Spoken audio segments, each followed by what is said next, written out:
आप देख रहे हैं हमारा YouTube चैनल दी सच्चा भारत और आज के इस बुलेटिन में आपका स्वागत है। महासमुंद जिले में करीब 7 साल की बच्ची के साथ बर्बरता करने का मामला सामने आया है। बच्ची के साथ बर्बरता करने वाले और कोई नहीं बल्कि उसके ही रिश्तेदार थे। भीम थाना से रहने वाली बच्ची के साथ हुई बर्बरता का वीडियो वायरल हुआ, जिसके बाद चाइल्ड लाइन के सदस्यों ने पुलिस थाने में जाकर बच्ची की तहरीर दर्ज करवाई। पुलिस ने इस मामले में कार्रवाई करते हुए एक आरोपी को काबू कर लिया है। साथ ही बच्ची का मेडिकल करवाया। हालांकि मेडिकल में बच्ची के साथ यौन दुराचार की पुष्टि नहीं हुई है। पुलिस के मुताबिक वाली बच्ची को उसके माता पिता ने रिश्तेदारों के यहाँ छोड़कर गुजरात मजदूरी करने चले गए थे। यहाँ बच्ची रिश्तेदारों के यहाँ घरेलू कार्य करती थी, लेकिन कार्य में कोई भी गलती होने पर उसके रिश्तेदार अमानवीय तरीके से मारपीट करते थे। पिछले 3 महीनों से इन लोगों ने बच्ची को बंधक बना रखा था। है कि उसके रिश्तेदार उसके प्राइवेट पार्ट्स में मिर्ची के पाउडर भी डालते थे, जिससे उसको काफी जलन होती थी। जब वो उसने इस मामले की जानकारी अपने पड़ोसियों को दी तो उन्होंने वीडियो बनाकर वायरल किया, जिसके बाद ये वीडियो चाइल्ड लाइन तक सदस्य तक पहुंचा और वो उन्होंने उस बच्ची को पुलिस की मदद से रिश्तेदार उसके मदर फादर तो गुजरात मजदूरी करने गए, बच्ची को अपने रिश्तेदार यहाँ छोड़ के गए थे। वहाँ उन्होंने उसके साथ में मारपीट की है। इस संबंध में FIR पे मुकदमा दर्ज कर लिया है मारपीट और JJ एक्ट में, और इसका मेडिकल मुआयना करा दिया गया है। अनुसंधान जारी है और आरोपी को हिरासत में ले लिया। जिले के बगड़ी थाना क्षेत्र के देवली हुल्ला गांव से गुजर रही IOC पाइपलाइन से तेल चोरी करने वाले गिरोह को पुलिस ने पूछताछ के लिए रिमांड पर लिया है। इन 11 सदस्यों की गैंग से पूछताछ में कई तथ्य के खुलासे हुए, जिसमें बगड़ी थाना पुलिस की भूमिका भी संदेहजनक बताई है। इसके चलते पुलिस अधीक्षक कालूराम रावत ने इस पूरे मामले की जांच सोजत CO हेमंत कुमार को दी है। इन आरोपियों से पूछताछ में पता चला है कि गैंग का सरगना सुखदेव सिंह रावत है, जो पहले भी पाली पुलिस के हत्थे कई बार चढ़ चुका है। इस गिरोह द्वारा इस पाइपलाइन से 6 बार हजारों लीटर की संख्या में तेल चोरी कर गुजरात बेचने भेजा गया है। इस पाइपलाइन से तेल चोरी करने के लिए इन्होंने कई एक्सपर्ट को गुजरात से भी बुलाया था, जिन्होंने प्रेशर के अंदर इस पाइपलाइन में वाल लगाया है। अब पुलिस इन आरोपियों से अलग अलग तरीकों से पूछताछ कर इस पूरे मामले की जांच कर रही है। आज की लेटेस्ट न्यूज अपडेट्स में हम जानेंगे, तमिलनाडु में भाजपा AIADMK के साथ मिलकर लड़ेगी विधानसभा चुनाव। 5 साल बाद टोयोटा दोबारा बनी दुनिया की सबसे बड़ी कार निर्माता कंपनी। केंद्र सरकार ने आउटडोर गेम्स के लिए दर्शकों की फुल एंट्री को दी मंजूरी। अक्षय कुमार को लगा कोविड-19 के नियमों को तोड़ने का आरोप। और ऐसी तमाम बड़ी खबरों पर डालेंगे नजर, तो चलिए फटाफट शुरुआत करते हैं। तमिलनाडु में भाजपा अन्ना द्रमुक यानी AIADMK के साथ मिलकर विधानसभा चुनाव लड़ेगी। भाजपा के राष्ट्रीय अध्यक्ष JP नड्डा ने शनिवार को मदुरई में इसका ऐलान किया। हालांकि दोनों पार्टियों के बीच अभी सीटों के बंटवारे पर फैसला नहीं हुआ है। पिछले हफ्ते ही राज्य के मुख्यमंत्री इडापड्डी के पलानीस्वामी ने गृह मंत्री अमित शाह से मुलाकात की थी। इसके बाद से ही विधानसभा चुनाव में गठबंधन की अटकलें लगाई जा रही थीं। उधर पश्चिम बंगाल के पूर्व मंत्री राजीव बनर्जी और विधायक वैशाली डालमिया ने शनिवार को भाजपा ज्वाइन कर ली। उनके साथ विधायक प्रबीर घोषाल, हावड़ा के पूर्व मेयर रतन चक्रवर्ती, रानाघाट के पूर्व मेयर पार्थ सारथी चटर्जी के अलावा एक्टर रुद्रनील घोष ने भी भाजपा का दामन थाम लिया। बंगाल से जुड़ी ये भी खबर आ रही है कि आज रविवार को केंद्रीय मंत्री स्मृति ईरानी हावड़ा में रैली करेंगी।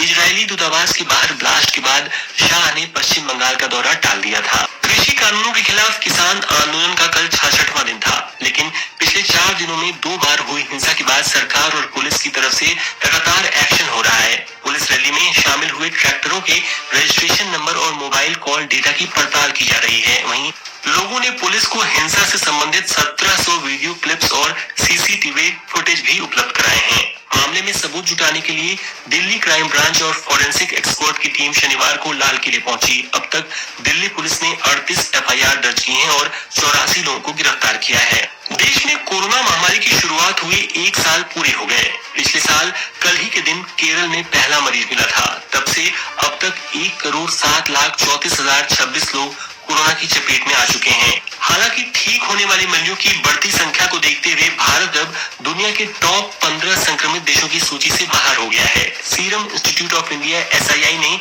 Drugs controller general of India DCGI से कोरोना की दूसरी वैक्सीन कोवोवैक्स के क्लिनिकल ट्रायल की मंजूरी मांगी है। इसे फार्मा कंपनी नोवावैक्स ने तैयार किया है।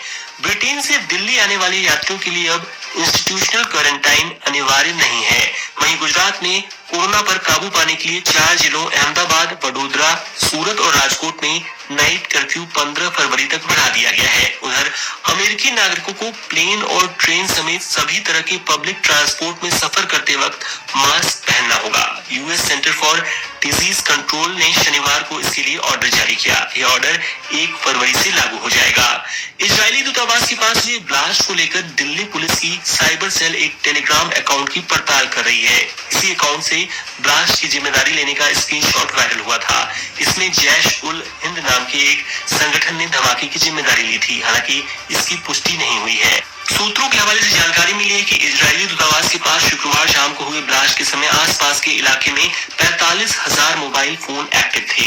हालांकि यह साफ नहीं कि धमाके को अंजाम देने वाले लोग वारदात के दौरान अपने साथ फोन रखे हुए थे या नहीं। दिल्ली पुलिस की crime branch APJ Abdul Kalam road पर आने या यहां से जाने के लिए कैब बुक करने वालों के डेटा की पड़ताल भी कर रही है। इनमें ओला और उबर समेत दूसरी कैब सर्विस शामिल है। प्रधानमंत्री नरेंद्र मोदी ने शनिवार को हुई सर्वदलीय बैठक में कहा कि सरकार किसानों से बात करने के लिए हमेशा तैयार है। किसानों को 22 जनवरी को जो प्रस्ताव दिया गया था वह अब भी बरकरार है। कोई भी हल बातचीत से ही निकलना चाहिए। बैठक में सरकार ने सभी दलों के सामने बजट सत्र का अपना एजेंडा रखा। यह मीटिंग वीडियो कॉन्फ्रेंसिंग के जरिए की गई। 26 जनवरी को किसानों की ट्रैक्टर परेड के दौरान लाल किले पर लोगों को उकसाने के आरोपी दीप सिद्धू ने सफाई पेश की है। उन्होंने वीडियो जारी कर कहा कि उन्होंने कुछ गलत नहीं किया है, इसलिए उन्हें कोई डर नहीं है। वे मामले से जुड़े सबूत जुटा रहे हैं और 2 दिन बाद पुलिस के सामने पेश हो जाएंगे। पुलिस सिद्धू के खिलाफ अरेस्ट वारंट और लुकआउट नोटिस जारी कर चुकी है।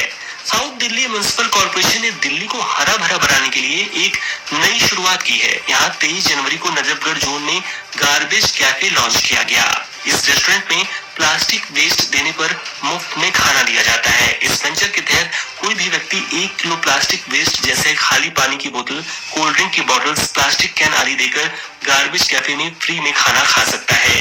पाकिस्तान ने शनिवार को संयुक्त राष्ट्र यानी यूनाइटेड नेशंस महासभा की बैठक में भारत के खिलाफ माहौल बनाने की कोशिश की। पाकिस्तान सरकार के सूत्रों ने कहा कि भारत में चल रहे किसान आंदोलन ने पूरी दुनिया का ध्यान खींचा है। इससे ध्यान हटाने के लिए भारत सरकार इस्लामाबाद को लेकर अपने आक्रामक रवैये को सही ठहराने के लिए फॉल्स फ्लैग ऑपरेशन कर सकती है। इस तरह के ऑपरेशन करने वालों को यह पता होता है कि अगर वे पकड़े गए तो सरकार उन्हें कभी अपना नहीं मानेगी। अब सुनते हैं बिजनेस वर्ल्ड की लेटेस्ट न्यूज। वॉक्सवैगन को पीछे छोड़कर टोयोटा दोबारा दुनिया की सबसे बड़ी कार निर्माता कंपनी बन गई है। कंपनी ने पिछले साल दुनिया भर में 95,38,000 कार बेची। इस दौरान वॉक्सवैगन ने दुनिया भर में 93,10,000 कारें बेची। 5 साल के बाद टोयोटा इस पोजीशन को हासिल करने में कामयाब हो पाई है। अगर आप व्हाट्सएप को छोड़ना चाहते हैं लेकिन चैट हिस्ट्री का क्या होगा इसे लेकर दुविधा में हैं, तो इसका समाधान भी टेलीग्राम ने ढूंढ निकाला है। टेलीग्राम ने एक ऐसा फीचर लॉन्च कर दिया है जो व्हाट्सएप की चैट हिस्ट्री को टेलीग्राम पर ट्रांसफर करने की सुविधा देता है। इससे यह फायदा होगा कि प्लेटफॉर्म स्विच करते समय यूजर को पुरानी चैट से समझौता नहीं करना पड़ेगा। केंद्र सरकार बिटकॉइन, इथर जैसी क्रिप्टो करेंसी पर रोक लगाने जा रही है। इसके लिए सरकार आगामी बजट सत्र में the crypto currency and regulation of official digital currency bill 2021 पेश करने जा रही है। हालांकि सरकार क्रिप्टो करेंसी पर पूरी तरह से प्रतिबंध लगाना नहीं चाहती है। निवेशकों के निकाय Chennai financial markets and accountability CFMA ने उच्चतम न्यायालय से फ्रैंकलिन टेम्पल्टन की बंद योजनाओं में निवेश करने वाले निवेशकों की मदद करने का आग्रह किया है। CFMA का दावा है कि 10 से अधिक म्यूचुअल फंड कंपनियों का हाल फ्रैंकलिन टेम्पल्टन जैसा हो सकता है, जिससे निवेशकों को 15 लाख करोड़ रुपए का नुकसान होगा। अब सुनते हैं खेल जगत के मुख्य समाचार। इंटरनेशनल क्रिकेट काउंसिल ICC ने शनिवार को टेस्ट रैंकिंग जारी की। बैट्समैन की रैंकिंग में भारतीय कप्तान विराट कोहली चौथे नंबर पर बने हुए हैं। वहीं चेतेश्वर पुजारा को एक स्थान का फायदा हुआ। वे पाकिस्तान के बाबर आजम को पीछे छोड़कर 6वें नंबर पर पहुंच गए हैं। अजिंक्य रहाणे को भी एक स्थान का फायदा हुआ है। वे 8वें नंबर पर आ गए हैं।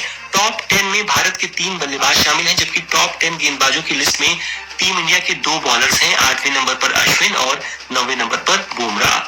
केंद्र सरकार ने आउटडोर गेम्स के लिए दर्शकों की फुल एंट्री को मंजूरी दे दी है। शनिवार को खेल मंत्रालय ने नई SOP जारी की। इसके मुताबिक अब स्टेडियम में आउटडोर गेम्स में सारी सीट्स फुल हो सकेंगी। इस दौरान टूर्नामेंट ऑर्गेनाइजर को कोरोना गाइडलाइंस का सख्ती से पालन करना होगा। इससे पहले सिर्फ 50% दर्शकों को ही स्टेडियम जाने की परमिशन दी गई थी। बैडमिंटन के मेंस डबल कैटेगरी में वर्ल्ड नंबर 10 भारत के चिराग शेट्टी और सात्विक साईराज रैंकी रेड्डी की जोड़ी ने मैथियास बुई को अपना नया कोच नियुक्त किया है। इसे टारगेट ओलंपिक पोडियम स्कीम यानी टॉप्स ने शुक्रवार को अप्रूव भी कर दिया। पाली गैर मुमकिन रास्ते को खुलवाने की मांग को लेकर शनिवार को ग्राम पंचायत देवली पाबूजी से आए ग्रामीणों ने जिला कलेक्टर अंशदीप को ज्ञापन सौंप बताया कि देवली पाबूजी ग्राम के गैर मुमकिन रास्ते को बगदाराम दलाराम लालाराम टीपू ने सरपंच नारायण लाल, उप सरपंच नाथूलाल और राजस्व निरीक्षक पेमाराम पटवारी के सहयोग से रास्ते पर कब्जा कर बबूल की झाड़ी डाल दी, जिससे ट्रैक्टर द्वारा खड़े करते हुए बंद कर दिया है। इसको लेकर पूर्व में भी ग्रामीणों द्वारा कई बार शिकायतें की, लेकिन समस्या का समाधान नहीं हुआ। अब उन लोगों द्वारा झूठा मुकदमा दर्ज कर कानूनी कार्रवाई की जा रही है। जिले के मारवाड़ जंक्शन व राजसमंद की सीमा को जोड़ने वाली काली घाटी के अंदर शनिवार को एक और हादसा हो गया। सीमेंट के कट्टों से भरा हुआ एक अनियंत्रित ट्रक एक सवारी जीप पर पलट गया। गनीमत रही कि इस दौरान किसी को भी किसी भी प्रकार की चोट नहीं आई। इस मामले की जानकारी मिलने के बाद सिरेरी पुलिस मौके पर पहुंची और दोनों वाहनों को एक तरफ करवाया।